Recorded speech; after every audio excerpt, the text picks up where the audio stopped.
to introduce Shawn Marsolais.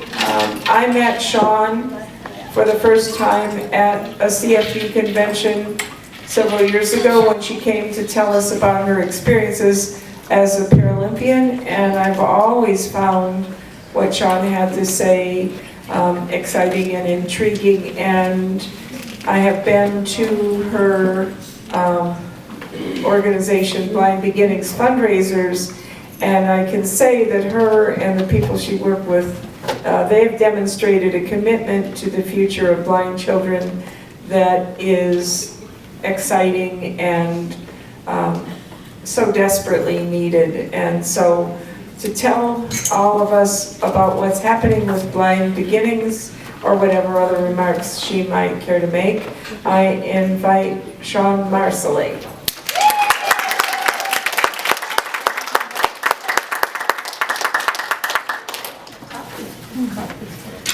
Thanks, Mary Ellen. So from vasectomies and referrals to children, that's a good segue.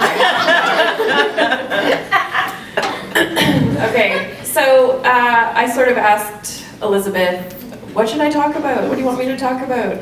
And she asked Mary Ellen, and Mary Ellen said something about, where are blind children at today in terms of so-called inclusion. Thought that was funny. So I'm going to tell you a little bit about where we are, or where I see blind children today compared to when I was growing up, and what Blind Beginnings is trying to do to help, I guess you could say, and then a bit of a call to action for all of you as well. So when I was a kid, I mentioned yesterday that I didn't know I was visually impaired until I was 12. So I started going to Camp Bowen when I was 13. That was my first year at camp. And at that time, that was the only time. There was 1 week of the year where I got to be with other children who were like me. And I think all of us everybody who went to Camp Bowen, it was the same kind of experience of like, that was the one time of the year that you felt normal. Yeah, we got some Camp Bowen fans. And we would cry at the end of camp because we knew that we wouldn't see each other again for another year. And when I was growing up, because I'm pretty old now, there was no internet yet. There was no emailing and Facebooking and Skyping and any of that. We sent letters in the mail. We sent letters in the mail, yes. What a concept. And ironically, I couldn't read the letters that came back. Sometimes we had to get people to read our letters to us. But so it was slow, and it was long distance phone calls, and you paid for long distance phone calls back then. I remember that. So nowadays at Blind Beginnings, one of the reasons that I started Blind Beginnings was to bring kids together, to bring families together.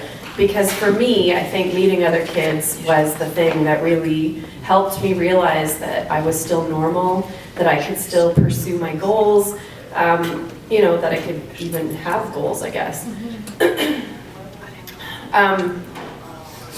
I think the perception of blindness when I was growing up was certainly, I wasn't exposed to any kind of positive perspective of blindness, beyond just like hanging out with my peers who were blind. We didn't really talk about that so much. We talked about some of the challenges, but we didn't really talk about the perception of blindness. What did that even mean? And now with Blind Beginnings, we talk a lot about perception. How do people perceive us as blind people? And how can we change some of those misconceptions? How do we make people comfortable, given that we know some of the perceptions they might have and some of the beliefs about us that are incorrect? And in terms of role models, I can remember 2 blind people I met when I was a teenager. One worked for CNIB and she was lovely. But all I really knew about her was that she could play the guitar and sing. And I loved her, and I loved when she came, and I loved being around her. And the other was actually my teacher, the visually impaired's partner, was blind. And I got to meet him once, but I'm pretty sure he was unemployed, and we just had this one meeting. So I sort of knew that when blind people grew up, they might work for CNIB, or they might play the guitar. Or both. Or they might they might actually get married, which actually was a bit mind-blowing to me, because when I first found out, I thought, well, no one would ever want to marry me, and will I be able to get a job? Like, I had all these ideas.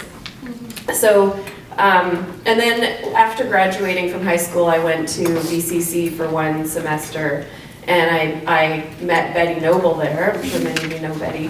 And she had actually been on like some kind of leave the semester that I was there, but she came in and did a guest, came and spoke to our class for some reason, and she told a story about how one day she couldn't find her small child, her toddler, how she had a toddler and she would put bells on him so she knew where he was, but one day she was looking all over the house and she couldn't find him anywhere, and she ended up going to the neighbor eventually because she was panicking, she couldn't find her son, and the neighbor came in and found him sleeping under the dining room table.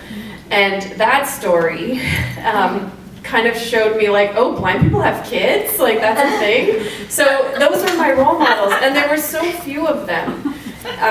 So obviously at Blind Beginnings, the kids all meet me. I'm a mom, I have a 5-year-old, and I obviously have a job and I have an education, but I'm also trying to introduce them to other blind role models. So through our workshops, I'll bring in people who I know who are blind, who are working to talk about their jobs, or just people who are living with a visual impairment to talk about what that experience is like. We run support groups for parents and for youth, and the support groups have been run by myself and the other Shawn in the room, who's also visually impaired. So we can truly understand what the challenges are because we're living it, and can sort of share some support as well. So I think Blind Beginnings has helped in lots of ways.